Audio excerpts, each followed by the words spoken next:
Hello friend, नमस्कार। मैं हूं आपकी संजू यादव और हमारे Sanju Yadav audio official channel में आप सबका स्वागत है। तो जितने हमारे दर्शक लोग देख रहे हैं, मैं सभी से नमस्ते प्रणाम कर रहे हैं कि आप लोग हमारा सपोर्ट कीजिए और ज़्यादा से ज़्यादा शेयर कीजिए। और चलिए, आप सबके लिए बहुत ही पुरानी, बहुत ही मज़ेदार कजरी सुनाने की जा रही हूँ। कैसा लगा तो आप लोग ज़रूर कमेंट में बताइए। चलिए, मैं सुना रही हूँ। बरह बरिसवा का पिया परदेसिया की भेज दी है ना, एक सतरंग बेनियावा की भेज दी है ना, एक सतरंग बेनियावा की भेज दी है ना। बेनिया डोलाई भौजी सुतले अटरिया की गिरी गईले ना, उनके हाथ से बेनियावा की गिरी गईले ना। जन्म कबैरन लहुरी ना नदिया चोरैली ना, उनकर सतरंग बेनियावा चोरैली ना। सभवा में ठाढ़ी हमारा ससुर बढ़ई ता सुन हो ससुर ना, हमारी सतरंग बेनियावा चोरैली ना। तोहरी लहुरी बिटियावा चोरैली ना। दई दीहू मोरी बेटी भौजी का बेनियावा तो है हो देबै ना। पूरा घरवा दुअरवा तो है हो देबै ना।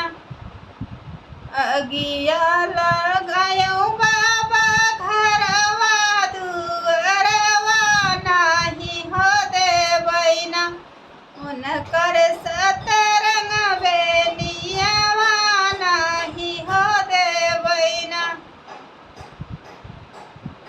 बेनिया डोलाई भौजी सुतली ओ सरवा की गिरी गईले ना, उनके हाथ से बेनियावा की गिरी गईले ना। सभवा में ठाढ़ी हमारा जेठाजी बढ़ई ता सुन हो जेठाना, हमारी सतरंग बेनियावा चोरैली हलीना। तोहरी लहुरी बहिनिया चोरैली हलीना। दैना दे तू मोरी बहिनी सतरंग बेनियावा तो है हो देबै ना। आपन सुन कैसी कड़िया तो है हो देबै ना। अगिया लगायो भैया सोने कैसी कड़िया नहीं हो देबै ना, उनकर सतरंग बेनियावा नहीं हो देबै ना। सभवा में ठाढ़ी हमारा लहुरा देवरवा की चिट्ठी बाचैना। देवरा तोहरी बहिनिया चोरैली हलीना, हमारा सतरंग बेनियावा चोरैली हलीना।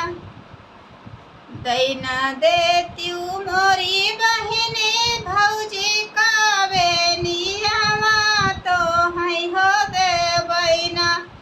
अरे हथिया से घोड़ावा तो है हो देबै ना।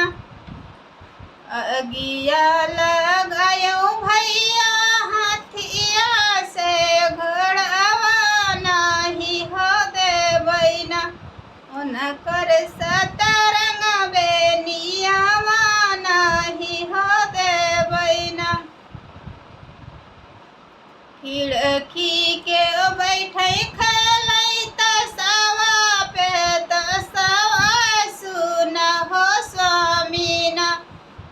हमारी सतरंग बेनियावा चोरैली ही ना, तोहरी लहुरी बहिनिया चोरैली ही ना।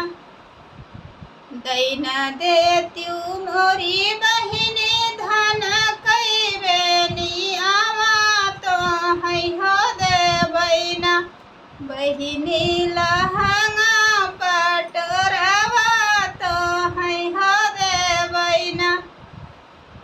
अगिया लगायो भैया लहंगा पटोरवा नहीं रे देवैना, अब भौजी कई बेनियावा नहीं हो देवैना। जऊ मोरी ननदी हो बेनिया ना देव्यू नाही डकब्यू ना, आजू हमारी देवढ़िया नाही रे डकब्यू ना। अजू ऐसे तजी देबै तो हरी देवढ़िया नाही रे अउबैना, भौजी तो हरी दुआरिया नाही रे अउबैना। तो हेलो फ्रेंड, कैसा लगा तो आप लोग जरूर कमेंट में बताइए।